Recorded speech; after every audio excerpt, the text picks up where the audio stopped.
Motivation on YouTube. This video has been a long time coming. I've been saying on my channel that I've wanted to do this for ages, and it's finally here, so yeah, here we go.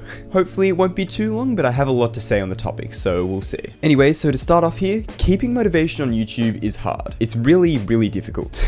And I think it's the reason most people don't actually make it on YouTube, is just because they end up giving up. Because my theory has always been, if you just keep doing it for a long enough period of time, you will eventually build up at least a little bit of a fan base. And although growth on YouTube is pretty luck-based, you do create your own luck on YouTube over time, I feel, because, you know, the more videos you make, the more likely one of those videos at least is going to do well, and, you know, more videos do well, more subscribers you get, which means more videos do well, you know? So it's kind of this positive growth cycle. It just depends on how long it takes for each individual, I guess. Which for me, it feels like it's taken a while. I mean, I've been doing YouTube for almost 600 years. 600 years.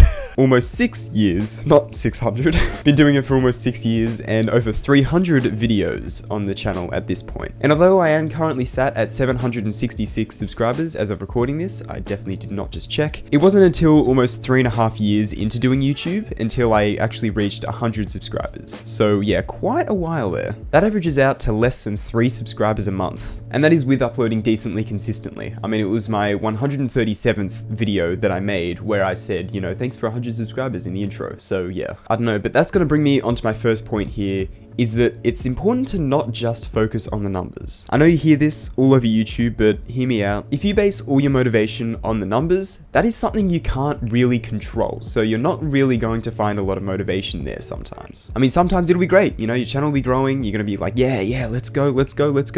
But as soon as the channel starts to, I guess, plateau a little bit, you're going to be out of motivation. So it's important to find motivation in other things that you can directly control. This is why a lot of YouTubers say, oh, you need to enjoy what you do, which is definitely true. But some things I like to find motivation in, personally, is like the episode count for, you know, the Minecraft World series. That's why it keeps going, you know? I've just kept making videos on that world, and it's just the episode numbers getting higher and higher, and that's like really cool to me for some reason. I don't know. Triggers something in my brain. Anyway, kind of hand in hand with that is video count. That's why I make a big deal of every 100 videos, because it's just, I don't know, it's cool to me. Along with that is like the world progression of the Minecraft world. You know, what has been built up over time is really, really awesome, and that main area is becoming, you know, such a cool little area. And on top of that, the actual video making stuff itself as well, like the editing style has progressed significantly. I'd say my editing is way better now than it ever has been, along with like the thumbnail style as well, because yeah, I would say that that has improved quite a bit over time, even if they have gotten somewhat simpler over time as well, but I would say that's changed kind of recently. I mean, the snapshot thumbnails are not the most simple things in the world. They're not super complicated, I don't know. Anyway, but that actually brings me on to my next point, is don't be afraid to experiment. And the biggest thing with that is do not scrap videos. I hear so many people being like, oh yeah, I started this video, but then I ended up scrapping it because it wasn't that good. No, don't do that. If you keep scrapping videos, you're going to not release anything, and then you're going to feel bad about not releasing anything, and then you're just going to get demotivated. Do not scrap videos. Even if you don't think it's that good, just push through it and just upload it, because, I mean, especially if you're a small channel, if you put one bad video out, the viewers aren't going to have their fingers hovering over the unsubscribe button straight away, you know? So just make it and upload it. And it's important to remember that if you just keep making videos after that, it'll be lost to time. Like, do you remember that Geometry Dash video I made? Yeah, I didn't really remember it until today when I looked at it and I was like, oh yeah, that video. Oh, I really like making that video.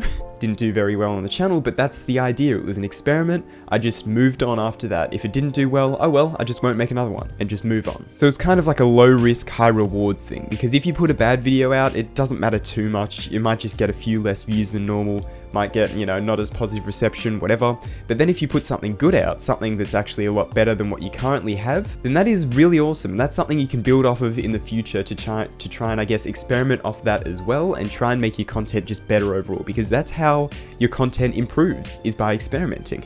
Because what you think is good as a creator can be totally different to what viewers think is good. Something that I've noticed, I think, over time is that I really enjoy watching my own third-person time-lapses. I think they're awesome. You know, I make a third-person time-lapse and I'm like, yeah, that's awesome. I just want to watch that part. I don't want to watch the rest of the video, just the third-person time-lapse. As much as I want to watch my own videos, which is not much, to be honest, but yeah, third-person time-lapses, I will literally go click on that video and then skip to the third-person time-lapse because I want to watch it again, because I just put a lot of time into it and it's really awesome in my mind. But something I've noticed is on other channels, I don't really care about their third-person time-lapses. In fact, if I see third-person time-lapses on other people's length channels that go for too long, I find myself wanting to click off the video. And that's just one main example. I mean, another example would be like the Minecraft World series. At first, I thought they were pretty bad.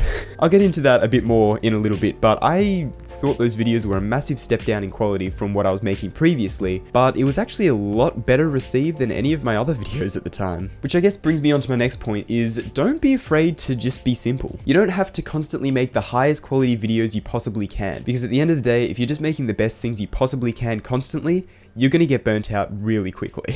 Like an example of that, probably more recently, would be video 300. That video took a really long time to make, but even that, like I didn't script that, I just had dot points listed down, kind of like this video, I've got a bunch of dot points listed, but I haven't scripted it. But yeah, I guess a better example of that would be the Bitwing videos. Like those videos, technically, in terms of like the video editing and stuff, and the scripting and all that, they are by far the best videos on my channel. But overall, I don't think they are. Which is actually really funny because the amount of times I've said, oh yeah, I really like the Bitwing videos on my channel, and I'm met with the response of, yeah. And that's because the actual quality of the videos in terms of like the editing and stuff is not the most important thing by far. When you're creating videos, in your mind you put way too much emphasis on, you know, the actual obvious quality of editing and recording, or not even recording, just editing. Because you feel like editing technicalities is, you know, the highest respected thing on YouTube, I guess, which it may be, but it's not what makes people click and watch videos. And at the end of the day, what are you trying to do? Are you trying to make videos that are objectively good, or are you trying to make videos that people actually want to watch? Because a video that is objectively good in terms of quality does not necessarily equal videos that people want to watch at all. And for this, I want to go back to the Minecraft World series again. It is bad. Maybe not so much recently, I'm a lot more proud of the videos more recently, but the early days of those videos were really, really low quality in terms of like actually editing. I mean, literally this is the editing timeline for that first episode. There's like 3 cuts in there. How is that considered good at all? But that first episode was well received, and I made more very similar to that episode. And I mean, here we are with over 60 episodes in the series at the moment, so yeah.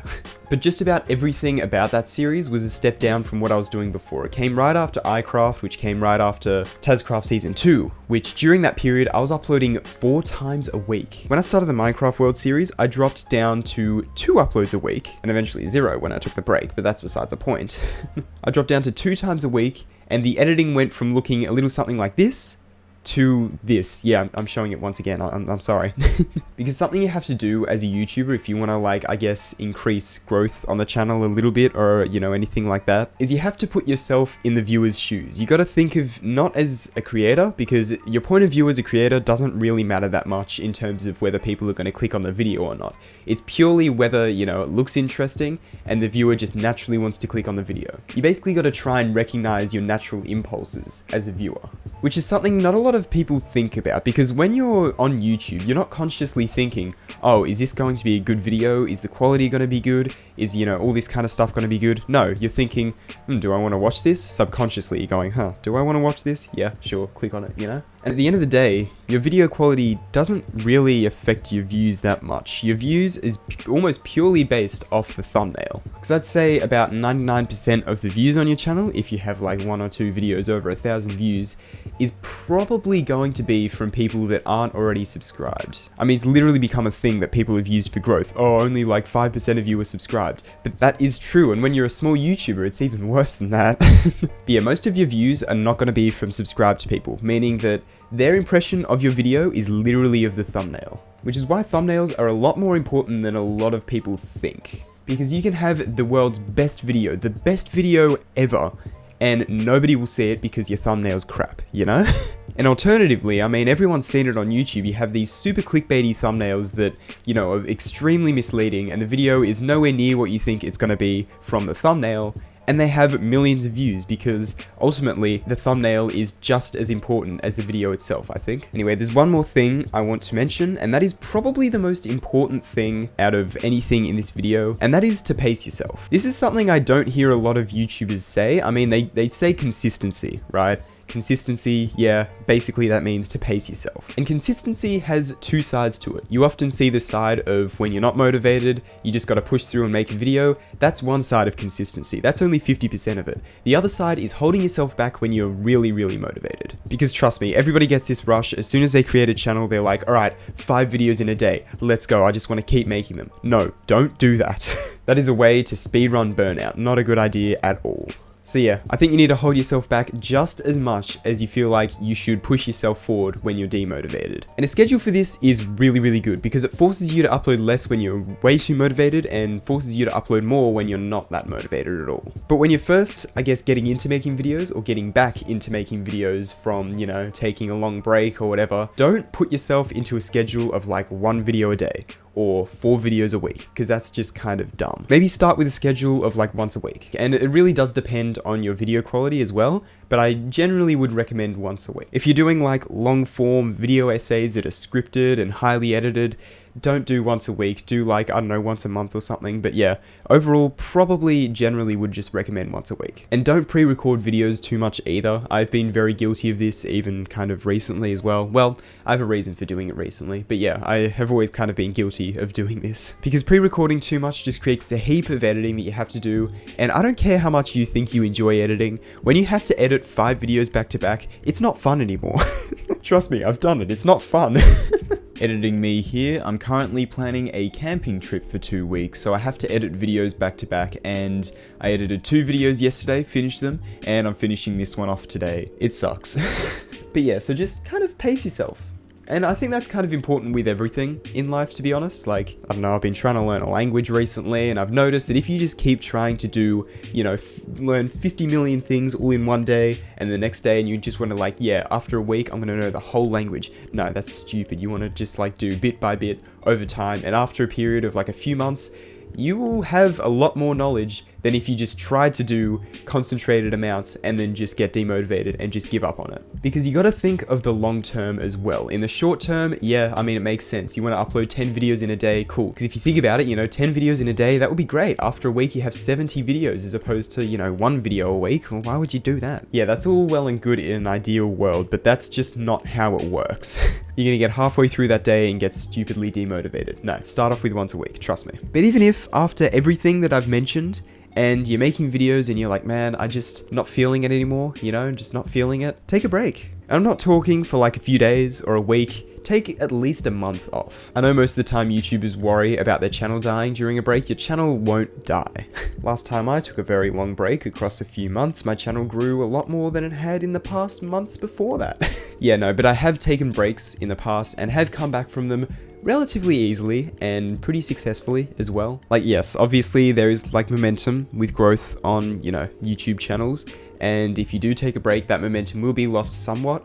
But at the end of the day, your new videos don't even bring out most of the views on your channel anyway most of the time. Because the way I've learned to grow, I guess, over time is to make individual videos that do really well, which is generally like tutorials and maybe showcases and stuff like that, and how to make a vertical monitor stand apparently, but anyway. Yeah, and your past videos actually do make up most of your views on your channel, especially if you've been doing it for a long time. And I mean, unless you delete videos, which I wouldn't really recommend by the way, unless you delete videos on your channel that are a bit older, then your video count is only going to increase or stay stagnant. The only reason your video count would go down is if you delete it yourself or you get like a copyright strike, but if you're a small channel, that's like incredibly unlikely.